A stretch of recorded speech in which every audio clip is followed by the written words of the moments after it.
Hello. Hello मेरे प्यारे प्यारे दोस्तों, आपका मेरे चैनल में स्वागत है। मेरे चैनल का नाम है रजनीकांत सिन्हा। ये यूट्यूब का चैनल है। मेरा जो वीडियो देख रहे हो इसका थंबनेल पढ़े होगे। ये कहता है BIT टॉपर इन ₹500। 500 रुपये जमा करना है मेरे दोस्त, है ना। और जिंदगी का लाजवाब सुख जो है भोगो। और वो पैसा कहाँ ट्रांसफ़र करोगे सो समझ लो। वो पैसा ट्रांसफ़र करना है रजनीकांत सिन्हा। IFSC कोड है कैनरा बैंक का, इतना है। और ये मेरा अकाउंट नंबर है। तो ये काम तुम जो है जल्दी जल्दी कर लो, है ना। सिर्फ 500 रुपया भेजना है। 500 रुपया भेजना है, यही चीज़ है। हाँ, तुम समर्थवान हो तो और ज़्यादा भेज सकते हो, और ज़्यादा भेज सकते हो। ये बात समझ लो, ये गुरु दक्षिणा है। इसको इसको जो है ना, जितना हम पढ़ाते हैं उसका ये फी मत समझ लेना। समझे कि नहीं, फी नहीं है। ये हमको जो है सोशल, ये एक मिशन बना हुआ है जिसके तहत जो है देश के जितने विद्यार्थी हैं, है ना, वो सब जो है हमारे IIT IIT एडवांस लेवल के जो पढ़ाई है उसके उतना उतना पढ़ाई कम से कम उनको हो जाए। इसका नतीजा क्या होगा ये हम नहीं बताएंगे। इसका नतीजा ये होगा कि भारत जो है विश्व गुरु हो जाएगा ज्ञान के क्षेत्र में, है कि नहीं। प्रधानमंत्री ने कहा है कि हमको भारत को विश्व गुरु बनाना है। तो विश्व गुरु बेचारे वो थोड़ी बनाएंगे। विश्व गुरु हम जैसे जो लोग हैं उन्हीं को जो है उन्हीं उन्हीं का की जिम्मेवारी बनती है कि वो बने। इसमें मेरा साथ दो, समझे कि नहीं। बड़ी खुशी होगी तुम्हें, बहुत खुशी होगी। जिंदगी में जितना काम करोगे उसमें सबसे ज्यादा खुशी तुमको यही वाला देगा। बात समझे। ये चीज तुम तो समर्थवान हो ही जाओगे, ऐसा नहीं है। हम जिन विद्यार्थियों को पढ़ाए हैं आज तक वो कोई करोड़पति से कम नहीं है, समझे कि नहीं। और तुम जिस जमाने में हो उसमें से जितने विद्यार्थी हैं मेरे लेक्चर्स का अध्ययन कर रहे हैं, ये कर रहे हैं, वो मान के चलें कि एक दिन वो अरबपति हो जाएंगे, बिलियनर हो जाएंगे, समझे कि नहीं। तो उनका राज होगा, है। तो यही चीज है। तो हमको इसी की खुशी है, क्योंकि मेरे नज़र में जो है मेरा परिवार 5 आदमी का नहीं है, समझे कि नहीं। 140 करोड़ जनता को मैं अपना प्यार देता हूँ। तो यही चीज, तुम सब मेरे अपने हो और तुम उसी हिसाब से काम करो मेरे यार, यही बात है। अब हम चाहते हैं बिना लेट किए हुए सवाल में आ जाए, क्योंकि बहुत सा काम करना है। ये मेरा लेक्चर नंबर 181 है। जो नए विद्यार्थी हैं, है ना, उन वो चीज कभी इस भ्रम में न रहें कि जो है उनको समझ में ये नहीं आ रहा है। वो उसका नहीं कारण ये है कि वो नए विद्यार्थी हैं। 180 लेक्चर तो वो सीखे नहीं है कि नहीं। तो बीच में जो है वो ज्वाइन करेंगे तो उनको थोड़ा सा दिक्कत तो होगी ही, समझे कि नहीं। तो उसका दिक्कत का जो इलाज है वो मेरे पास नहीं है। वो ऑलरेडी मेरा इलाज दिया हुआ है। वो ये मेरे 180 भी लेक्चर्स हैं, है कि नहीं। तो उनको अध्ययन करोगे तो तुमको अपने जितनी दुविधाएं हैं उनका आंसर भी मिलता चला जाएगा। अब हम एक क्वेश्चन लिख लें, है ना, यही चीज है। A circular plate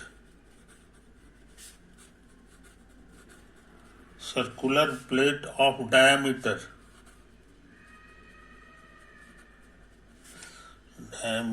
D is kept in contact with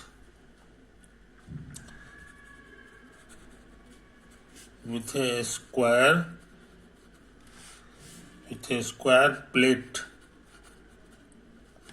of edge माने किनारा D as shown in the figure,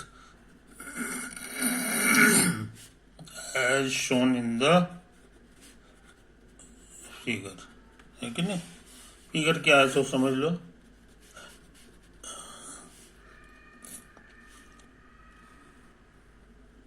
यही तो है।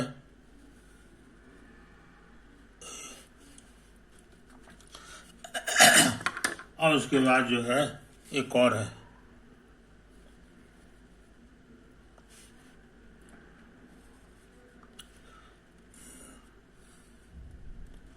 फोटो में दे दिया है कि यहां से यहां तक की जो दूरी है ये भी डी है, और यहां से यहां तक की दूरी भी डी है। समझे? ये हमारा ये हो गया। ये प्लेट है, ये रिंग मत समझ लेना। ये भी हमारा प्लेट है और ये भी प्लेट। समझे? ये तो है, और दोनों जो है एक साथ जुड़ा हुआ है। यहाँ पर बिल्डिंग किया हुआ होगा, है ना, और सबका किनारा जो है इसी तरह से। The density of the material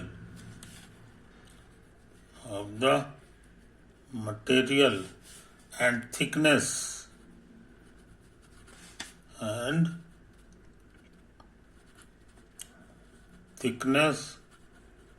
are the same.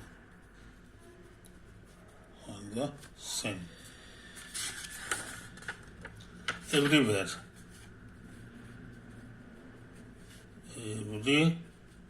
ठीक है ना? अच्छा, the center of the mass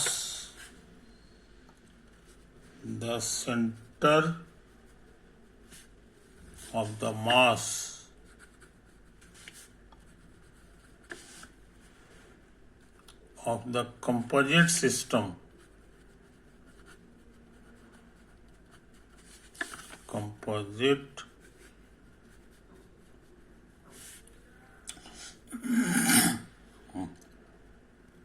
center of the mass of the composite system will be A, inside the circular plate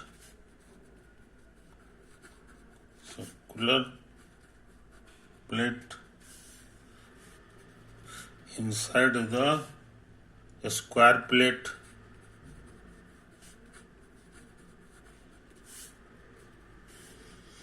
at the point of contact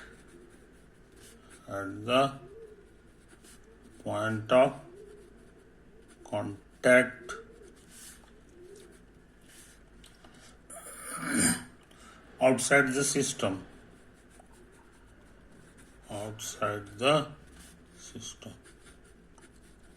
समझे?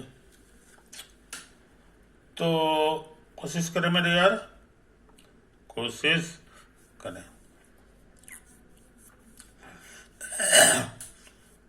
तो ये composite system का centre of mass निकालना है। तो तुमको सिखाए थे कि कंपोजिट सिस्टम ये वाला है और ये वाला दोनों मिला हुआ है ना। हाँ, खाली ये वाला रहता तो इसका सेंटर ऑफ मास हर कोई जानता है कि बीच में होता है। ये इसका सेंटर ऑफ मास हो गया, है ना। उसी तरह से खाली ये रहता तो इसका सेंटर ऑफ मास भी हर कोई जानता है कि कहाँ पे होता है। वो डायगोनल ले लो, यही वाला होता है। यही है सेंटर ऑफ मास C2। समझे? यही बात है। तो हम तुमको बताए हैं कि अब ये कंपोजिट सिस्टम का सेंटर ऑफ मास जो होगा वो यही दोनों के बीच में होगा कहीं पर। ये जो लाइन है, काला रंग का हम लाइन बना दे रहे हैं, इसी में कहीं पे होगा। समझे? तो ये तो सही है। कंपोजिट सिस्टम का सेंटर ऑफ मास निकालने का क्या ट्रिक है तुमको पता है? इस सारा मास को हम लोग चाँद के यहाँ पे जमा कर देते हैं और इसके सारा मास को चाँद के यहाँ जमा कर देते हैं, तो दो को पॉइंट मास हो जाएगा। पॉइंट मास हो जाएगा तो उसका सेंटर ऑफ मास निकालना आसान है कि नहीं? तो ये चीज है। तो इसका एरिया कितना है ये बताना आसान है। एरिया तो सर्किल का एरिया होता है πr², और आर की जगह डी नहीं है, डी तो डायमीटर है, d/2 का स्क्वायर। कहने के माने एरिया हो गया 1/4 इतना, है ना। अच्छा, ये प्लेट बना हुआ है एक ही मटेरियल का, यहाँ लिखा हुआ है density of the material, thickness सब एक तरह का है। तो यहाँ लिख दो let sigma be the mass per unit area of the material, समझे? तो ये सिग्मा जो है या बटा में एरिया है, तो एरिया से गुना कर दोगे तो मास मिल जाएगा। तो एरिया तो हम निकाल चुके हैं। तो ये इशारा किया कि mass of circular plate, mass of circular plate, तो कहोगे सिग्मा से गुना कर दीजिए एरिया को, एरिया मेरा निकाला हुआ है, यही तो है कि नहीं? ये चीज समझ लो, ये चीज समझ लो, है कि नहीं? और उसी तरह काम यहां करेंगे। इसका मास क्या होगा, तो वही सिग्मा से गुना करना होगा एरिया का, और इसका एरिया बहुत आसान है, डी स्क्वायर, बस इधर भी डी है, इधर भी डी है, ये समझे? ये तो है, इतना हो गया। तो इसको बढ़िया से देखो, ये पाई इंटू डी स्क्वायर है कि नहीं? अब पाई करीब करीब 3.4 होता है, और ये 4 है कि नहीं? तो भाग दोगे तो 1 से कम होगा। कहने का मतलब इससे बड़ा नंबर है सिग्मा डी स्क्वायर, समझे? और यही तुम्हारा मास ऑफ, ये mass of square plate, square plate, समझे? तो अब हम लोग बढ़िया से फोटो देख लें, एक ये हो गया, एक ये हो गया, है कि नहीं? और इसका मास कितना है, ये जीवन है, इसका यहाँ पर इसको पचका देंगे तो इसका मास जो आया है, मान लो कि m1 है कि नहीं? ये हो गया, तो m1 का दो, इसका मास, और उसी तरह से इसका जो मास होगा ये कहला जाएगा m2 नाम दे दो, है कि नहीं? जो कितना है तुम निकाल चुके हो। और तुम ये भी पता लगाए हो कि m1 से ज्यादा बड़ा m2 है, समझे कि नहीं? m1 से ये मैथमेटिकली निकाले हो का है, सिग्मा डी स्क्वायर, इसका मास है, अब ये ज्यादा है इसका। अब ये सब नहीं भी जानते तो कॉमन सेंस से कह सकते थे कि ये वाला इसके अंदर घुस जाएगा, ये वाला इसके अंदर घुस जाएगा, है ना? इसमें ज्यादा मटेरियल है, तो उस हिसाब से इसका ये हो गया। अच्छा, अब रह गई बात इसका कंपोजिट सिस्टम का centre of mass, required centre of mass, समझे? तो तुम सीखे हो कि अगर दोनों बराबर रहता है तो बीच में होता है सेंटर ऑफ मास, और दोनों जो है जब ऐसा रहे तो इसका रेशियो क्या हो जाता है, सो समझ लो। इसका रेशियो हो जाता है जनाब, जो इधर m1 है तो ये इधर चला जाता है, और ये m2 जो है इधर चला जाए, तो m2 तुम्हारा बड़ा है तो इसीलिए ज्यादा होगा, तो सेंटर ऑफ मास तुम्हारा मिडिल से थोड़ा दाहिने होगा, मिडिल से क्या होगा, थोड़ा दाहिने होगा। तो मिडिल तो यही लग रहा है, दाहिने का मतलब इनसाइड स्क्वायर, तो ये इनसाइड स्क्वायर हो जाएगा, समझे? गुड लग गया, गुड लग गया। वैसे तुम चाहो तो पूरा ये डिस्टेंस निकाल सकते हो, ये d/2 है, इधर भी d/2 है, तो पूरा डिस्टेंस तुम्हारा d/2 है ना? और रेशियो में कितना बट रहा है सो समझ लो, है ये हम निकाल चुके हैं, क्या है इतना, तो ये रेशियो आने वाला है तुमको π/4, तो इधर जो है इधर 4 हो जाएगा, या π/4 लिख दो, है कि नहीं? π/4 हो जाएगा, etc। तो हमको वो सब तो निकालना है नहीं, हमको तो इतने से करना था जो हम कर चुके। अब वैसे ये सवाल इतना आसान है कि ये जो बच्चा लोग है वो जो दिन भर खेलते रहता है ना, वो जानता है कि कहाँ पे सेंटर ऑफ मास होगा, वो जानता है कि इसमें ज्यादा कम मटेरियल है, इसमें ज्यादा है, तो सेंटर ऑफ मास यहाँ पे नहीं होगा, वो इसके इधर लेफ्ट साइड नहीं होगा, जब होगा तो इसके राइट साइड होगा। अब वो चेक करता है ऐसे करके, गत्ता को जो है नोकीला चीज पे रख देगा, अब कहाँ पे बैलेंस करता है पता लगा लेता है, तो इसके आधार पे वो गेस कर लेगा कि नहीं, खेला करते करते उसको पता है कि हो न हो इसी के पास कहीं पे सेंटर ऑफ मास होगा। है ना, तो इनसाइड जो है इनसाइड प्लेट आ जाएगा। बात समझे? तो हमेशा सेंटर ऑफ मास जो है भारी साइड में होता है। भारी से ये भारी था तो उसी के साइड में चला गया। जैसे डंडा है तो हर लड़का खेलता है ये सब चीज, है कि नहीं? अगर डंडा इस तरह से है तो भारी इधर हो गया, तो इसका सेंटर ऑफ मास बीच में नहीं होगा। जब होगा तो इसके दाहिना साइड होगा, भारी साइड में होगा, है कि नहीं? क्रिकेट खेलता है तो उसको पता है इधर इधर हाथ रखा जाता है और इधर गेंदा मारा जाता है। तो ये इसी एरिया में जो है गेंदा मारने से फायदा है उसको, ज़्यादा से ज़्यादा दूर जाता है। तो सेंटर ऑफ मास का बड़ा इंपॉर्टेंस है।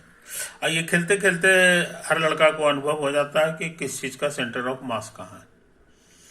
देखिए होगा कि बहुत सारी लड़कियां जो है रस्सी के ऊपर जो है ना वो चलती हैं, रस्सी के ऊपर चलती हैं। कैसे चलती हैं? खाली हाथ नहीं चल सकती हैं, गिर जाएगी। वो लंबा बांस रहता है, लंबा बांस रहता है, उसके सेंटर ऑफ मास के ऊपर जो है वो हाथ पकड़े रहती है, समझे कि नहीं? और लंबा बांस रहता है, और उसके बाद जो है बैलेंस करने के लिए कि अगर दाएं साइड गिर रही है तो सेंटर ऑफ मास को थोड़ा बहुत बाएं साइड करने के लिए उसको डंडा को झुका देती है। तो झुकाने से फिर वो गिर नहीं पाती है, फिर सीधा हो जाती है। और इस तरह से वो लंबा रस्सी को जो है वो चल के पार कर लेती है। तो सेंटर ऑफ मास का जो है अनुभव खेलते खेलते खेलते करते हर विद्यार्थी को हो जाता है, समझे कि नहीं? यही चीज है, वही सेंटर ऑफ मास है। ये मैथमेटिकल ढंग हो गया है। ये सारा चीज एकदम शुद्ध शुद्ध निकालना चाहते हो तो यहाँ हम बता ही दिए तुमको, है ना? ये का मास है तुम्हारा, इधर वाले का है कितना जी? ये तुम्हारा आया था यहाँ सिग्मा पाई बाय 4 और डी स्क्वायर। और इधर वाले का मास आया था कितना? Sigma D square. बस। तो ये जो रेशियो होगा सिग्मा डी स्क्वायर तो दोनों में है, ये रेशियो है वो यही वाला है। ये पाई बाय 4 इधर चलाएगा और ये जो है इधर कुछ नहीं बचा तो 1 हो जाएगा। ये रेशियो 4 से गुना कर दो तो ये 4:पाई हो गया। तो रिक्वायर्ड रेशियो तुम निकाल चुके जो कि नहीं पूछ रहा है। इधर 4 होगा, ये 3.1 के आसपास होगा। तो बोले थे ना मिडिल से थोड़ा सा इधर इधर रहता है तो कम रहता है 3, है ना? तो ये अनुभव की चीज है और मैथमेटिकली भी तुम निकाल लिए इससे कि कंपोजिट सिस्टम का सेंटर ऑफ मास कहाँ पे होगा। ओके, अब हम बिना लेट किए हुए जो है ना अगले क्वेश्चन में दिमाग लगावे, है ना?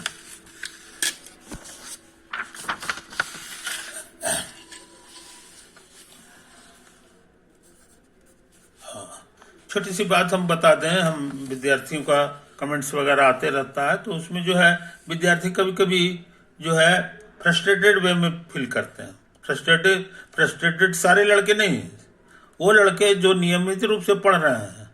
हमारा वीडियो जो है करीब 1.5-2 महीने से चल रहा है। 2 महीना अभी कहाँ टच किया है, अभी 1.5 महीना चल रहा है, 1.5 महीना क्रॉस किया है, समझे कि नहीं? तो ये हाल है। 1.5 महीना का मतलब हो गया 4 सप्ताह और 2 सप्ताह और, है कि नहीं? 6 सप्ताह 7 सप्ताह हुआ है, ज्यादा से ज्यादा 7वां सप्ताह चल रहा है। कल संडे है, कल हमको आना है तुम लोग के सामने, है ना? तो ये है, तो जो रेगुलर पढ़ाई कर रहे हैं, हमारे 180 वीडियो को ऑलरेडी देख चुके हैं, उनको ये पढ़ाई में बहुत मजा आ रहा है क्योंकि वो सब चीज बेसिक चीजें जान रहे हैं। और जो लड़के जो जंप करके आ जा रहे हैं 180 वीडियो मेरा नहीं देख रहे हैं, उनको भटक जाना जो है स्वाभाविक है। वो सोचते हैं कि हम बहुत सीख के आए हैं तो पता चला कि दिक्कत हो रही है। इसलिए कि पढ़ाई का साइंस की पढ़ाई ना है, आर्ट्स का पढ़ाई थोड़ी है कि बाबर नहीं पढ़े और सीधे अकबर पढ़ रहे हैं तब भी समझ में आ रहा है, ऐसा नहीं है। स्क्वायर रूट तुम तभी सीख पाओगे जब पहले से प्लस करना आता हो, सब्ट्रैक्ट करना आता हो, मल्टीप्लाई करना आता है, डिवाइड करना आता हो। ये 4 प्रोसेस सीख में 100 सवाल बना के आए हो तो स्क्वायर रूट तुम्हारे लिए बच्चों का खेल है कि नहीं? तो साइंस का यही लक्षण है। पूरा साइंस स्ट्रगल्ड पढ़ाई है, एक दूसरे पर आश्रित है कि नहीं? अगर एक झटके में चाहोगे कि हम नीचे वाला जो है गया हवा खाने हम डायरेक्ट कर रहे हैं तो कैसे होगा? ऐसा नहीं होने वाला है क्योंकि हजारों साल की मेहनत के बाद वैज्ञानिकों ने ये सब नियम चीज पता लगाया है। उसको तुम जो है 2 रोज में कैसे गढ़ लोगे जनाब? तो गढ़ने का चीज नहीं है वैसा, तो वो हतोत्साहित हो जाओगे। इसलिए जो है पढ़ाई को जो है सिलसिलेवार ढंग से पढ़ो। अक्सर हम लिखते हैं लेक्चर 1, लेक्चर नंबर 01 पढ़ो, उसके बाद ही लेक्चर नंबर 02 पढ़ो, उसके बाद ही लेक्चर नंबर 03 पढ़ो, है ना। यही चीज़ है, तो यही पढ़ने का तरीका है। वैसे करने से कहीं कोई दिक्कत नहीं होगी, तो तुम्हारी गाड़ी जो है धड़ल्ले से आगे बढ़ती चली जाएगी, है कि नहीं। तो 180 वीडियो है, मान लो एक दिन में 5 वीडियो का तुम मटेरियल पक्का करते हो, है ना, तो 20 दिन हुआ। 20 दिन के बाद तुम जो है लोहा होते चले जाओगे। तो यही चीज है, इसलिए जो है सिलसिलेवार पढ़ो मेरे दोस्त, और तुम्हारी तरक्की जो है निश्चित है, निश्चित है। इससे ज्यादा निश्चित कोई चीज नहीं होता है। ओवर तो हम लोग बिना लेट किए हुए एक और सवाल लिखने जा रहे हैं। वो क्या है? Consider a system of 2 identical particles.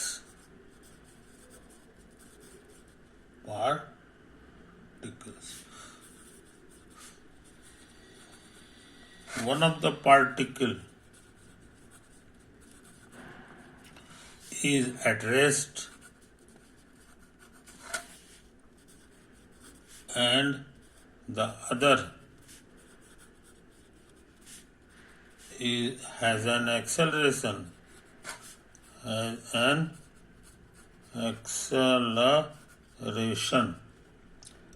alpha. The center of mass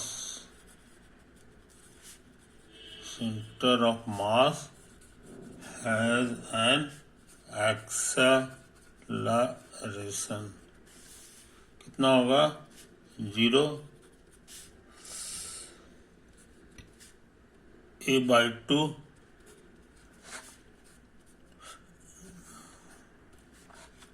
a और डी में लिखा हुआ 2a, समझे। ये तो आंसर करें। तो acceleration of centre of mass का बड़ा अच्छा फार्मूला था। वो फार्मूला क्या था ये मत भूलो। m1 गुना a1 प्लस m2 गुना a2 प्लस m3 गुना a3 etc. अब बटा m1 प्लस m2 और प्लस m3, समझे। ये तो इसी से बनेगा। तो हमारे क्वेश्चन में सिर्फ 2 पार्टिकल है, इसीलिए 3 गो को लेने की कोई जरूरत नहीं है, बस 2 से काम चल जाएगा। अच्छा, और आइडेंटिकल है। आइडेंटिकल का मतलब हो गया कि दोनों का मास इक्वल है, तो इसको m कह दो। ये भी m है, अब बटा m अब प्लस m होगा। कटे छटेगा तो आ गया आंसर a1 प्लस a2 और बाई 2। पहला का एक्सेलरेशन यहाँ लिख दिया, पहला आराम कर रहा है तो ये 0 हो गया, तो खाली यही बच गया, समझे। यही तो है। और दूसरा का एक्सेलरेशन लिख दिया है, अल्फा लिखा है जी, ये लिखा है ए है, तो ये दूसरा की जगह खाली ये लिख दो। तो कहने के माने a/2 आंसर होगा, समझे। तो इस तरह का फॉर्मूला एक्सेलरेशन के लिए भी है और वेलोसिटी के लिए भी था। अगर याद होगा तुमको v1 v2 v3 लिखते थे, ये सब लिखते थे। इतने नहीं, सेंटर ऑफ मास का पोजीशन वेक्टर निकालने में भी यही फॉर्मूला काम करता था। ये r1 होता था, ये r2 हो जाता था, ये r3 हो जाता है। इसलिए एगो भी याद रखोगे तो बाकी तीनों जो है तुमको याद हो जाएगा। इसको लिखना आसान है। सवाल बन गया, ये सवाल बन गया, है कि नहीं। एक और क्वेश्चन है, internal forces can change a linear momentum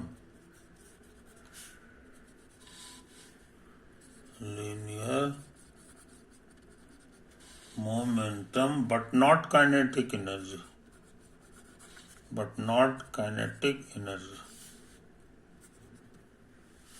kinetic energy but not linear momentum. समझे? Linear momentum as well as kinetic energy. Neither linear momentum nor kinetic energy. समझे? ये 4 ऑप्शंस लिखा हुआ, कोई दिक्कत नहीं। आंसर देखो, समझाने के लिए तुमको बात कर रहा हूं। मान लो ये हमारा सिस्टम में 3 पार्टिकल, ये हमारा सिस्टम है, इसमें M1 है, M2 है और M3 है। समझे? अच्छा, एक और पार्टिकल है, ये बाहर है, बाहर है। समझे? तो इस चीज को समझ लो, इस चीज को समझ। और सिस्टम हम इसको लेके चल रहा है। तो तुमको पता है जनाब कि ये जो है ना फोर्स लगाएगा सब पर, इस पे भी लगाएगा, है कि नहीं? इधर लगाएगा, इस पे भी लगाएगा, ये जो है इस पे भी फोर्स लगाएगा। ये देखो, इसको सब पे फोर्स लगाएगा। इस पे जो फोर्स लगाएगा इसको F1 कह दो, इस पे जो फोर्स लगाया है F2 कह दो, आइए F3 कह दो। समझे? ये चीज अब हरा रंग का फोर्स लगवा रहा है ये जो मास है ये भी तो इसको ढकेलेगा, तो कहेगा कि यार तू भाग यहां से, इसे तो भी फोर्स लगाएगा। उसी तरह से न्यूटन थर्ड लॉ कहता है कि नहीं, इसने इस पे ताकत लगाया है तो ये भी इस पे ताकत लगाएगा। समझे? तो ये जो है फोर्सेज जो है, हरा वाला जो फोर्सेज है, ये ग्रीन फोर्सेज जो है are internal forces, internal forces इसी को कहा जाता है। समझे कि नहीं? ये होता है, और they are always in pair, they are always in pair, pair में होगा, जो इक्वल एंड अपोजिट होगा। Also they are equal and opposite. कहां से आया? By Newton's third law, by Newton's third law. आई बात समझ में? तो ये 2 पार्टिकल के लिए उसी तरह से यहां भी होगा। ये भी जो है कहेगा कि तू इधर भाग, है ना, तो इसका जोड़ीदार ये इधर भी ताकत लगाएगा, है कि नहीं? उसी तरह से ये आपस में भी करेगा, ये इसको इधर ढकेलेगा और ये इसको इधर ढकेलेगा, और सब इक्वल एंड अपोजिट ताकत से करता है। समझे कि नहीं? नतीजा क्या है दोस्त, कि net internal force, net internal force, सारे फोर्सेस को जोड़ोगे तो ये एक दूसरे को कैंसिल कर देगा, ये इसको कैंसिल करेगा, ये इसको कैंसिल करेगा, ये इसको कैंसिल कर देगा, 0 हो जाता है, 0 हो जाता है। और तुमको ये फॉर्मूला याद होगा कि अल्फा सेंटर ऑफ मास का जो एक्सेलरेशन होता है उसका फॉर्मूला में लिखाता है net force by mass, total mass. समझे? यही फॉर्मूला था, इसको कैपिटल में हम लोग लिखते थे। तो ये जो सम ऑफ फोर्सेज है उसमें 2 तरह का होगा, sum of all external forces और plus sum of all internal forces.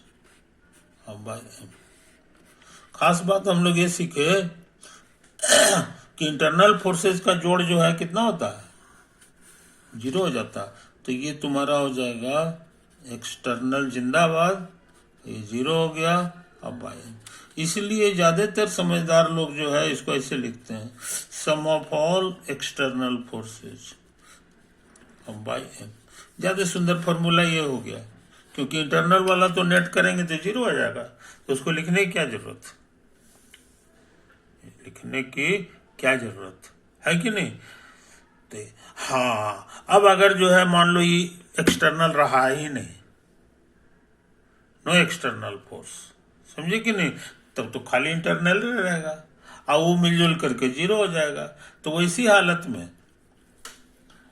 हालत में क्या होगा तमाशा सो समझ लो। If there is no external force, है ना, यहाँ जैसा कि इसमें लिखा हुआ है कि इंटरनल फोर्स ही काम कर रहा है ओनली, तो इंटरनल फोर्स के कारण जो है अल्फा वो जीरो हो जाएगा, क्योंकि एक्सटर्नल है नहीं और इंटरनल का सम जीरो आता है, तो ये 0/m मिलकर के जीरो हो जाएगा। और इसका मतलब होता है d/dt ऑफ VCM, वेलोसिटी का रेट ऑफ चेंज जो है एक्सेलरेशन होता है, और ये जीरो आ गया। तो तुम पढ़े हो कैलकुलस में कि किस चीज का डेरिवेटिव जीरो होता है, तो कहोगे कांस्टेंट का। सच पूछो तो ये समझे कि नहीं, आई इसको मास से गुना कर दो, तो यह रहने दो, इतना हुआ ना, तो वेलोसिटी। इसका भी फॉर्मूला है, कि d बाई, हाँ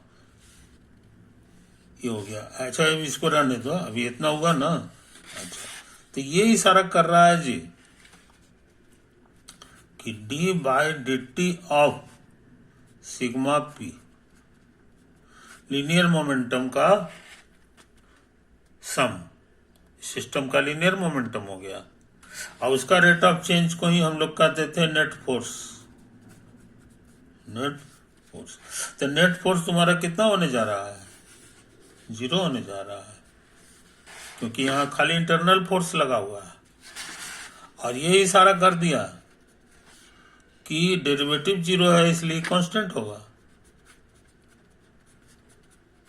बराबर कांस्टेंट। इसी का नाम है angular linear momentum of system. तो हम लोग क्या सीखे